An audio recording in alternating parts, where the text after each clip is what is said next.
마가복음 16장 1절에서 14절 말씀입니다. 우리 한 절씩 교독하시고 마지막 절은 함께 읽도록 하겠습니다. 제가 먼저 읽겠습니다.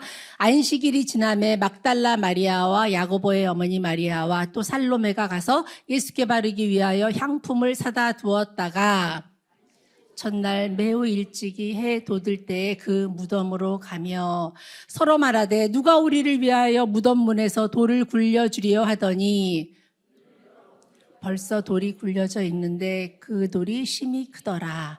무덤에 들어가서 흰 옷을 입은 한 청년이 우편에 앉은 것을 보고 놀라매 놀라지 말라. 너희가 십자가에 못 박히신 나사렛 예수를 찾는구나. 그가 살아나셨고 여기 계시지 아니하니라. 보라, 그를 두었던 곳이니라.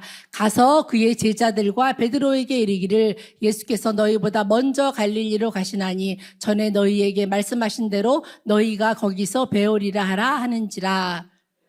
몹시 놀라 떨며 나와 무덤에서 도망하고 무서워하여 아무에게 아무 말도 하지 못하더라. 예수께서 안식 후 첫날 이른 아침에 살아나신 후 전에 7 귀신을 쫓아내어 주신 막달라 마리아에게 먼저 보이시니 가서 예수와 함께하던 사람들이 슬퍼하며 울고 있는 중에 이 일을 알림에 그들은 예수께서 살아나셨다는 것과 마리아에게 보이셨다는 것을 듣고도 믿지 아니하니라.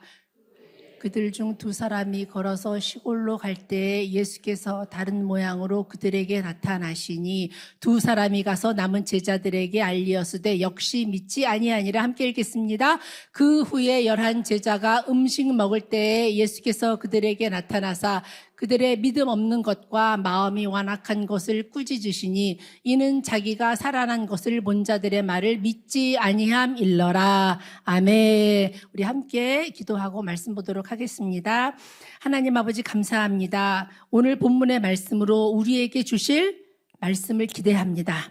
세상 다른 그 어떤 것이 아닌 하나님을 믿고 하나님을 갈망하며 하나님을 사랑하는 주의 백성들에게 이 시간 하나님의 마음, 하나님의 말씀 들려주옵소서. 예수님의 이름으로 기도드리옵나이다. 아멘. 예. 지난 8월 어느 주일에 공목사님께서 믿음의 본질이 무엇인가 2 가지를 말씀하셨습니다. 하나는 하나님의 선하심을 믿는 믿음이 믿음의 본질이다. 또 다른 하나는 하나님의 말씀을 말씀 그대로 믿는 것이 믿는 믿음이 믿음의 본질이다. 그 말씀을 8월에 하셨는데 바로 다음 9월에 여성 예배의 주제가 본질이었습니다. 그래서 제가 믿음의 본질, 하나님의 선하심을 믿는 믿음, 그런 제목으로 말씀을 전했었습니다. 처음에는 하나님의 선하심을 믿는 믿음, 또 하나는 뭐라고 그랬죠?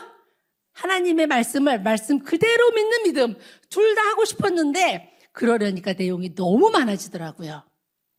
그래서 하나밖에 못했는데 그래서 마음이 계속 아쉬웠어요. 사실은 마음이 아쉬웠는데 오늘 본문이 제 순서가 되었고 생각하지도 못했는데 준비하면서 하나님께서 믿음에 대한 믿음의 본질에 대한 말씀을 마무리하고 정리하라고 하시는구나 그렇게 생각했어요. 그래서 오늘은 믿음의 본질 2입니다. 2. 예수님의 부활 사건을 믿음의 본질과 연결시켜서 주시는 하나님의 말씀을 전하도록 하겠습니다. 네. 예수님은요, 안식일이 시작되기 전 금요일에 십자가에 달려 죽으셨고 무덤에 묻히셨습니다. 당시 유대인들은요, 시신을 매장하기 전에 먼저 세마포로 시신을 감싸고 그 위에 향유를 뿌리거나 향유를 발랐습니다. 시신의 부패를 늦추거나 냄새를 줄이기 위해서.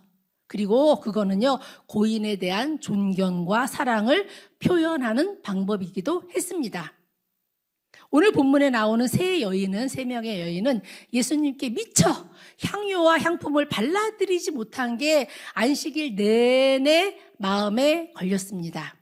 근데요, 실은요, 요한복음 19장에 보면 예수님은 니고데모가 가지고 온 어마어마한 양의 모략, 침향을 섞은 것, 그리고 향품과 함께 세마포로 쌌더라. 그렇게 기록되어 있습니다. 그런데 그럼에도 불구하고 이미 향품이 가득 예수님과 함께 하는데도 불구하고 여인들은요, 또 그 위에다 예수님께 향품을 발라드리고 싶었습니다. 왜? 그렇죠. 예수님을 사랑해서, 너무 사랑해서, 너무 안타까워서 내가 손수 준비한 향품을 내 손으로 꼭 발라드리고 싶었습니다. 그래서 안식일이 끝나자마자 새벽에 예수님이 계신 무덤으로 갑니다. 근데 4개의 복음서를 이렇게 비교해 보니까요, 이들은 아직 어두울 때 무덤에 도착했더라고요. 무덤에 도착했어요. 어두울 때. 당시 여인들은 베단이라는 동네에 살았던 것으로 보이는데 베다니 마을에서 예수님의 무덤은 3km가 넘습니다. 아직 어두울 때 도착하려면 그보다 훨씬 일찍 출발한 거죠. 그죠? 지금처럼 뭐 가로등 등불이 있었겠습니까? 불빛 하나 없는 칠흑같이 까만 한밤중에 예수님의 무덤으로 갑니다. 걱정하면서 갑니다. 예수님께 향품을 발라드려야 하는데 큰 돌이 무덤을 막고 있으니 어떡하나. 우리 1절에서 3절 그 배경을 생각하면서 함께 다시 읽도록 하겠습니다. 시작. 안식일이 지남에 막달라 마리아와 야고보의 어머니 마리아와 또 살로메가 가서 예수께 바르기 위하여 향품을 사다 두었다가 안식 후 첫날 매우 일찍이 해 돋을 때에 그 무덤으로 가며 서로 말하되 누가 우리를 위하여 무덤 문에서 돌을 굴려주리오 하더니 아멘. 누가 우리를 위하여 무덤 문에서 돌을 굴려주리오. 우린 돌을 굴릴 수 없다는 거죠. 누군가가 도와줘야 한다는 거죠. 큰 무덤 문에 돌을 누가 굴릴까? 그러면 지금 가면 되나요? 안 되나요? 안 되죠. 가도 소용없죠. 근데요, 그래도 갑니다. 그래도 가요. 가면서 말합니다.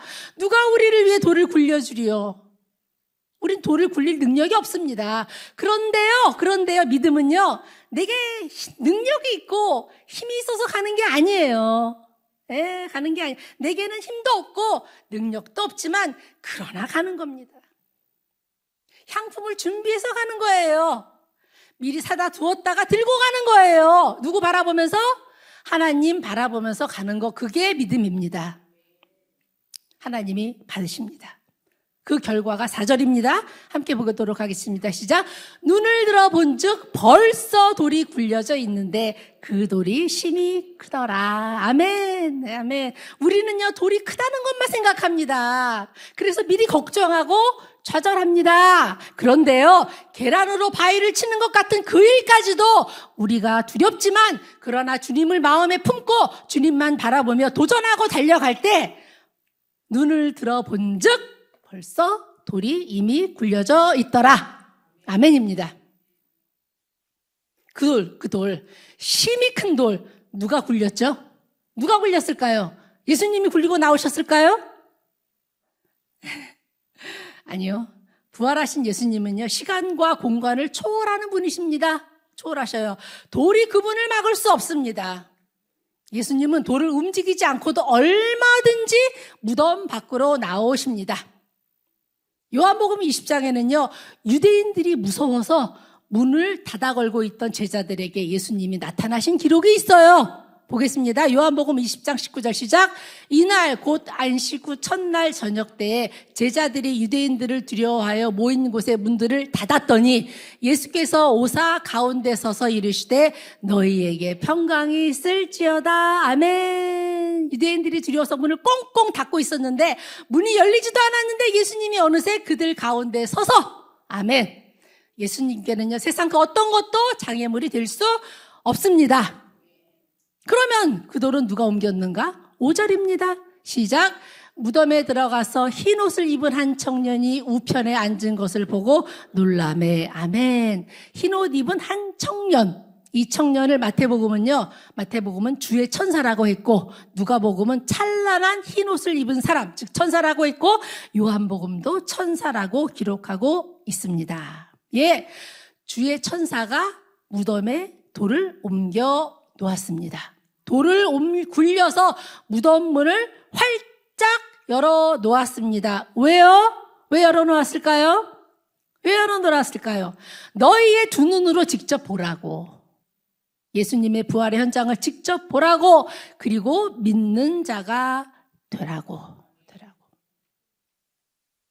하나님은 그들의 믿음을 위해서, 그리고 우리의 믿음을 위해서 천사를 보내셔서 무덤에 돌을 굴려주셨고, 빈 무덤을 보게 하셨습니다. 열린 무덤, 그리고 빈 무덤은요, 예수님의 부활의 증거이며 부활의 상징입니다. 그런데요, 예수님이 어떤 과정을 거쳐서 어떻게 부활하셨는지, 그리고 정확히 몇 시 몇 분에 부활하셨는지 어디에도 기록이 있지? 없습니다. 기록되어 있지 않아요. 정확하게 말하면 부활의 과정은 아무도 모른다. 부활의 과정은 아무도 모릅니다. 그리고 그게 바로 하나님이 일하시는 방법입니다. 성경의 특징은요, 문제와 과정은 복잡해요. 복잡합니다. 근데요, 해결은 간단합니다. 해결은 간단해요. 지금 막 어려운 문제, 얽히고 설킨 문제 있죠? 하나님이 하시면요, 간단합니다. 다윗과 골리앗의 싸움 아시죠? 문제는요, 길고 굉장히 자세하게 묘사되어 있습니다. 블레셋이 쳐들어왔다. 골리앗이 40일 동안 싸움을 도도왔다. 이스라엘은 두려워서 떨고만 있었다. 다윗이 전장에 왔는데 형들이 그를 보고 네가 놀러 왔느냐 비난했다. 어쩌고 저쩌고. 싸우기 전까지도 계속 복잡합니다. 골리앗이 다윗에게 말합니다. 네가 나를 괴로 보고 어쩌고 저쩌고. 다윗도 어쩌고 저쩌고. 보니까 이 이야기가 기록되어 있는 사무엘상 17장이 사무엘 상하 중에서 제일 길어요. 모두 58절까지 있더라고요. 근데요, 문제와 과정은 구구절절히 복잡한데 해결은 간단합니다. 해결 뭐였죠? 다윗이 물매를 돌려치매 골리앗이 이마에 돌 맞고 죽었다. 끝. 성경은 우리에게 설명해 주지 않아요. 우리 생각에는 좀 설명 좀 해주면 얼마나 친절하고 좋으냐. 근데 왜 설명이 없는가? 하나님이 하시는 일은요, 설명의 대상이 아니고 믿음의 대상이고 누림의 대상이기 때문에 그렇습니다. 그래서 성경의 결론은 항상 짧고 간결합니다. 히스기야 시대 때 아수르가 대군을 이끌고 유다를 쳐들어옵니다. 이미 유다의 46개성을 함락했고 20만 명, 인구 비례로 따지면 지금 적어도 500만 명을 포로로 잡아갔고, 그리고 지금 마지막으로 예루살렘 성을 포위하고 있습니다. 예루살렘은요, 새가 새 장에 갇힌 형국이다. 풍전등화, 바람 앞에 등불이다. 그 상황에 이르기까지의 일이 이사야서 36장, 37장 총 60절에 걸쳐서 기록되어 있습니다. 그런데 그 일이 돌파돼요. 기가 막히게 돌파가 됩니다. 어떻게? 딱 한 절입니다. 이사야서 37장 36절 시작. 여호와의 사자가 나가서 아수르 진정에서 18만 5천인을 쳤으므로 아침에 일찍 일어나 본즉 시체뿐이라. 아멘. 끝. 아수르군 18만 5천 명이 어떻게 해서 하루 아침에 몰살당했는지 몰라요. 일반 역사가들도 해석을 못합니다. 마찬가지로 예수님 부활의 과정도 어땠는지 아무도 모릅니다. 아무도 몰라요. 하나님은요, 그냥 돌을 치워주시고 빈 무덤만 보여주실 뿐입니다. 무덤 안에 있던 천사는 여인들에게 말합니다. 우리 6절입니다. 시작. 청년이 이르되 놀라지 말라. 너희가 십자가에 못 박히신 나사렛 예수를 찾는구나.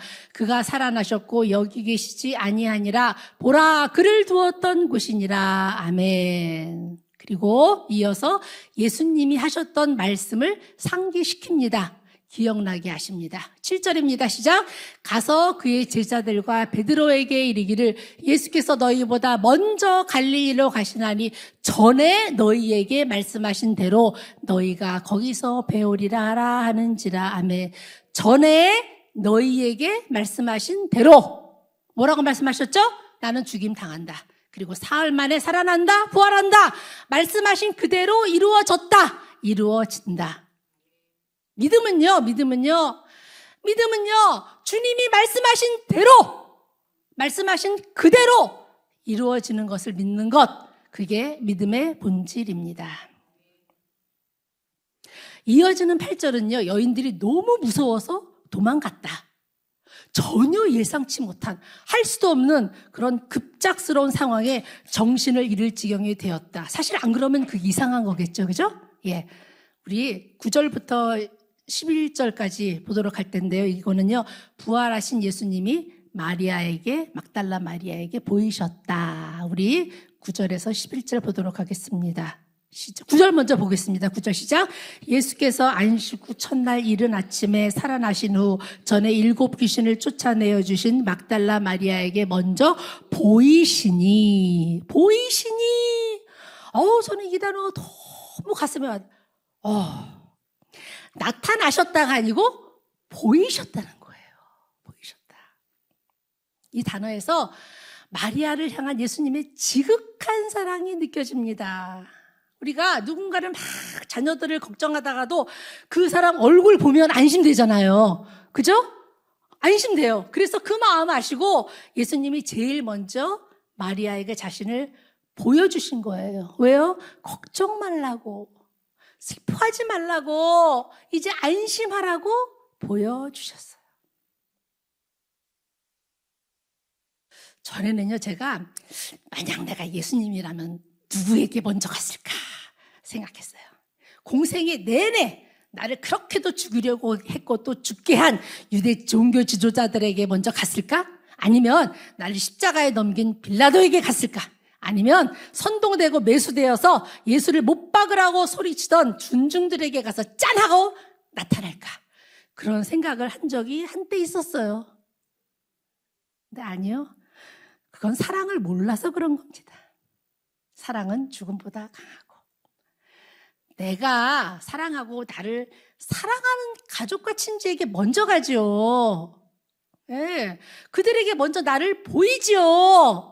그리고 말하죠. 평안하라.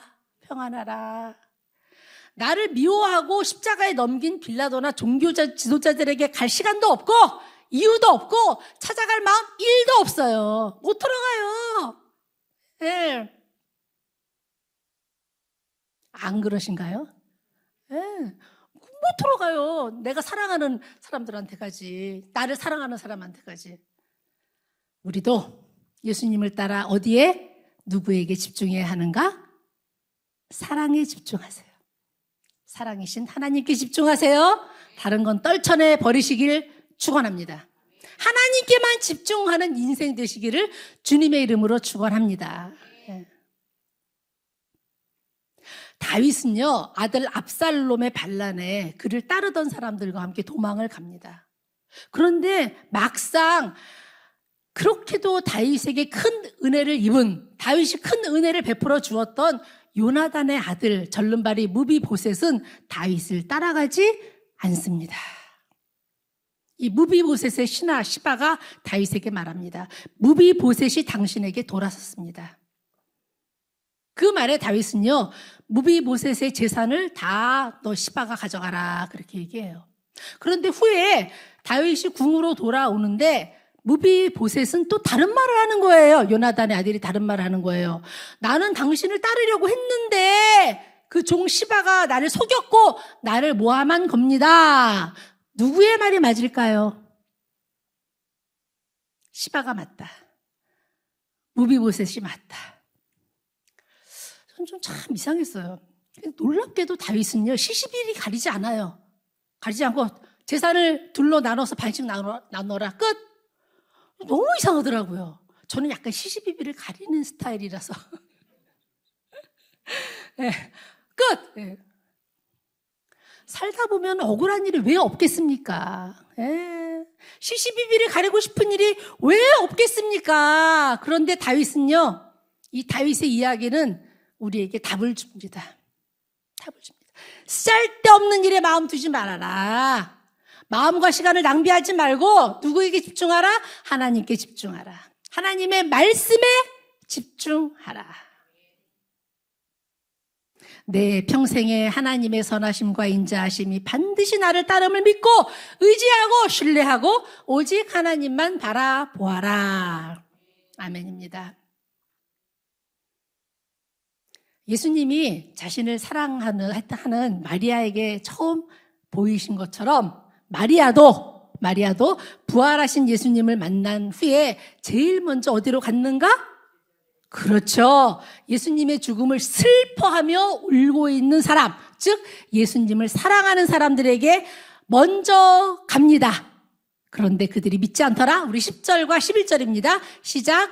마리아가 가서 예수와 함께하던 사람들이 슬퍼하며 울고 있는 중에 이 일을 알림해 그들은 예수께서 살아나셨다는 것과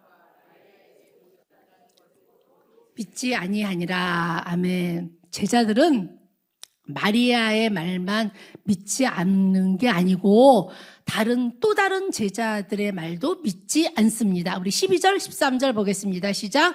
그 후에 그들 중 두 사람이 걸어서 시골로 갈 때 예수께서 다른 모양으로 그들에게 나타나시니 두 사람이 가서 역시 믿지 아니하니라. 아멘. 역시 그 말은 아니나 다를까? 믿지 않더라. 이제 예수님은요 11제자에게 친히 나타나십니다. 14절 상반절만 보겠습니다. 시작. 그 후에 11제자가 음식 먹을 때 예수께서 그들에게 나타나사. 말씀을 준비하는데 저는요 성경이 왜 굳이 제자들이 밥 먹을 때 그들에게 나타나셨다고 기록하고 있나. 이 밥 먹을 때가 참 계속 걸리는 거예요. 왜 그러셨을까? 마리아는 언제 부활하신 예수님을 만났죠? 새벽에 아직 어두울 때 만났잖아요. 그죠? 그 얘기를 들은 제자들이 이러지 않았을까 싶어요. 그 캄캄한 새벽에 너 헛거본 거야. 그랬을 것 같더라고요. 시골 가던 중에 예수님을 본 두 제자에게도 이러지 않았을까요? 예수님이 다른 모양으로 나타나셨다며. 너희가 착각한 거야. 그렇지 않았을까요? 예. 저만 그런가요? 예. 그렇게 믿지 않고 인정하지 않았던 제자들에게 예수님이 그들이 밥 먹을 때 나타나셨다. 밥 먹을 때. 제정신일 때 보이셨다. 꿈도 아니고 환상도 아니고 어두워서 잘못 본 것도 아니고 그런 의도에서 밥 먹을 때 보이셨다. 그리고 꾸짖으십니다. 뭐라고 꾸짖으시는가? 너희에게 믿음이 없다. 14절 하반절 보겠습니다. 시작. 그들의 믿음 없는 것과 마음이 완악한 것을 꾸짖으시니 이는 자기가 살아난 것을 본 자들의 말을 믿지 아니함일러라. 아멘. 여기서 마음이 완악하다는 건 고집스럽게 완고하고 배척했다. 그러니까 믿지 않기로 아예 작정했다는 거예요. 믿지 않기로 아예 작정했다. 그들은 부활하신 예수님을 만난 사람들의 말을 아예 처음부터 믿지 않기로 작정하고 결정했다는 게 그게 완악하다는 뜻입니다. 근데 사실 그렇잖아요. 그죠? 그렇지 않나요? 다른 건 몰라도 아무리 그래도 죽은 사람이 다시 살아났다? 믿기 어렵잖아요. 그런데 예수님은 그걸 꾸짖으십니다. 꾸짖으셔요. 왜냐하면 이유가 있습니다. 왜냐하면 예수님은 이전에 3번이나 진지하게 제자들에게 말씀하셨었거든요. 뭐라고 말씀하셨는가? 나는 십자가에 달릴 거고 죽을 거고 그리고 사흘 후에 다시 살아날 것이다. 분명하고 확실하게 말씀하셨었거든요. 그런데 제자들은 자신들의 경험과 논리와 판단과 이성과 생각에 갇혀서 주님의 말씀을 믿으려 하지 않고 그리고 또 증언자의 말도 아예 믿지 않기로 작정했다는 거예요. 자신들의 경험과 논리, 생각과 이성과 판단에 갇혀서 주님의 말씀을 믿지 않고 또 증언자들의 말도 믿지 않은 것, 그게 믿음이 없는 거고 그게 마음이 완악한 거다. 성경은 오늘 그렇게 말씀하고 있습니다. 예, 믿음은 말씀을 말씀 그대로 믿는 것, 그게 믿음의 본질입니다. 이게 오늘 우리에게 주시는 하나님의 말씀입니다. 아직 이루어지지 않았어도, 이루어질 것 같지 않아도 인간의 이성과 논리로, 경험과 과학으로 불가능한 것일지라도 주님 말씀하셨으니 내가 믿나이다. 내가 믿겠습니다. 기록된 말씀, 선포된 말씀에 대한 내 생각과 감정과 판단이 아닌 말씀을 말씀 그대로 믿는 믿음, 그 믿음의 본질이 회복되는 이 시간 되시기를 축원합니다. 본질이 회복되면요 질서가 잡힙니다. 첫 단추를 잘 끼우면요 나머지는 것은 저절로 스스로 자리를 찾아갑니다. 20세기 최고의 변증가라고 하는 C.S. 루이스라는 사람이 말했습니다. 믿음이란 감정이 말하는 것과 상관없이 하나님의 약속을 붙드는 것이다. 감정이 흔들릴 때조차 말씀을 붙드십시오. 상황이 급변할 때조차, 아니 그럴 때일수록 더욱 더 말씀을 붙드십시오. 하나님의 말씀은 결코 변하지 않음을 기억하십시오. 누가복음 16장 17절입니다. 그러나 율법의 한 획이 떨어짐보다 천지가 없어짐이 쉬우리라. 아멘. 마가복음 5장 18절 진실로 너희에게 이르노니 천지가 없어지기 전에는 율법의 1.1획도 결코 없어지지 아니하고 다 이루리라. 말씀을 말씀 그대로 믿는 믿음, 그 믿음의 본질을 회복한 자에게 주시는 은혜가 이 말씀입니다. 약속한 말씀 결코 없어지지 아니하고 다 이루리라. 아멘입니다. 예, 주신 약속의 말씀이 말씀 그대로 1.1획도 없어지지 않고 문자 그대로 우리의 인생과 가정과 교회에 펼쳐지는 은혜를 다 받고 누리는 목양의 모든 성도님들 다 되시기를 주님의 이름으로 축원합니다.